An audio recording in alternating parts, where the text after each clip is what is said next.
Channel Mahalakshmi की ओर से आप सभी को सादर जय जिनेन्द्र। जैन मंदिर वास्तुकला शिल्प कला के अद्भुत नमूने होते हैं। 2500 साल पहले 27,000 जैन मंदिर थे। आज भी हम अपने क्षेत्र में, शहर में, गांव में, हर जगह हम नए नए मंदिर बना रहे हैं। पर आज हम आपको उस जगह ले जाते हैं, उस तीर्थंकर की जन्मस्थली पर लेके जाएंगे जहां पर आपने आज तक मंदिर नहीं बनाया, यानी वह जन्मस्थली आज भी उनके मंदिर के बिना है, ऐसी जगह पर। और आज उनका इतिहास में ले जाने के लिए काल चक्र को हम इतना उल्टा करते हैं, इतना पीछे ले जाते हैं, आज से खरबों साल पहले। आइए। मेरू पर्वत के पूर्व में कच्छ कावती देश के वीत शोक नगर में वहां का राजा वैश्रवण वन विहार करते हुए एक दिन एक विशाल वट वृक्ष देखता है। उसकी विशालता को देखकर हतप्रभ रह जाता है, कितना बड़ा विशाल।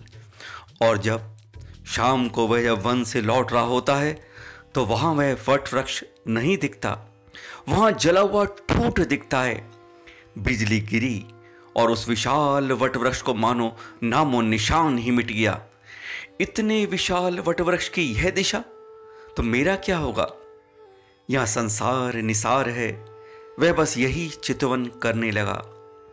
बेटे को राजभार सौंप मुनिराज श्रीनाग के पास जाकर दीक्षा ली और फिर 16 कारण भावना भाकर तीर्थंकर प्रकृति का बंद कर लिया।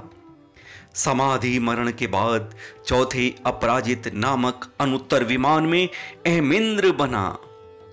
अब आपको ले चलते हैं मिथिला नगरी में। जी हां, वर्तमान जनकपुर मिथिला नगरी राजधानी का दुर्ग है।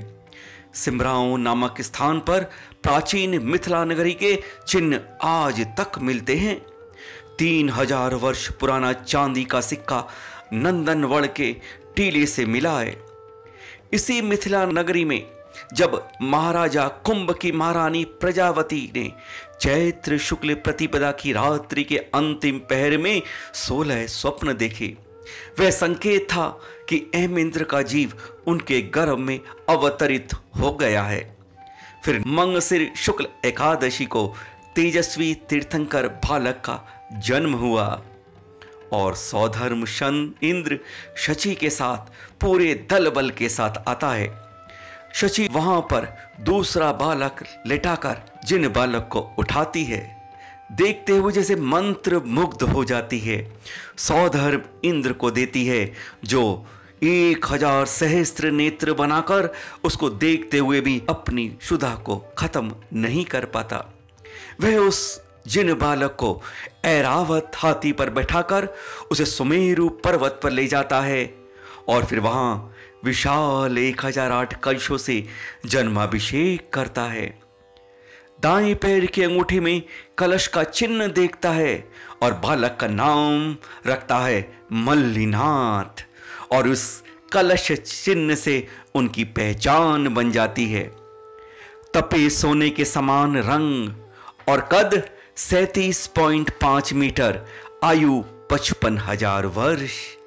एक दिन वह जाति स्मरण से पूर्व भव का चितवन करने लगे। इस जीवन को बर्बाद क्यों करूं? बस मंगसरी शुक्ल एकादशी को उन्होंने दीक्षा ले ली। पंचमुष्टि से उन्होंने बाल उखाड़ डाले और 300 राजाओं ने भी उनके साथ दीक्षा ग्रहण की।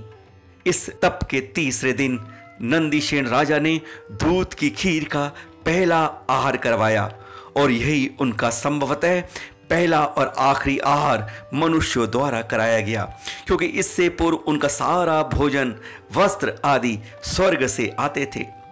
और मात्र 6 दिन की तपस्या के बाद उन्हें केवल ज्ञान हो गया। पौष कृष्ण द्वितीया को वे धरा से 7500 मीटर आकाश में गमन करने लगे।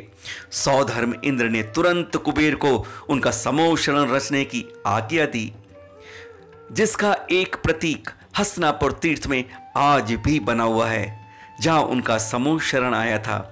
इस समय आप वही शर्मोशरण देख रहे हैं।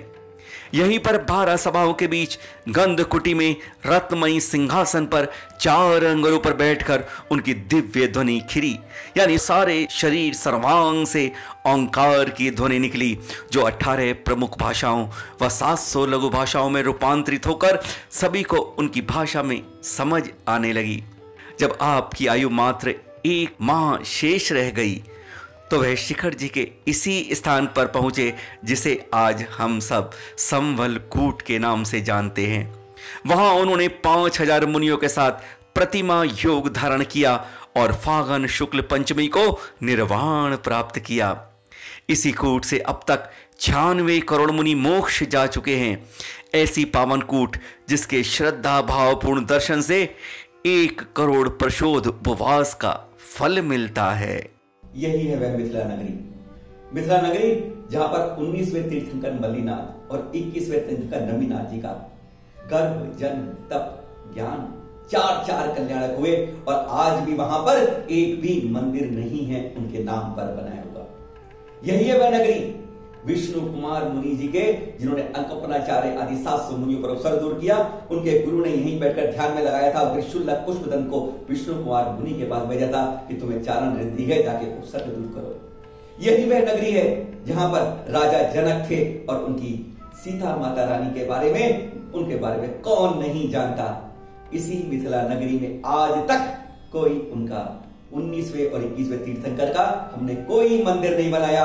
यह हमारे लिए शर्म की बात है, सोचने की बात है समाज के लिए। फिर मिलेंगे आपके साथ। सादर जय जिनेंद्र।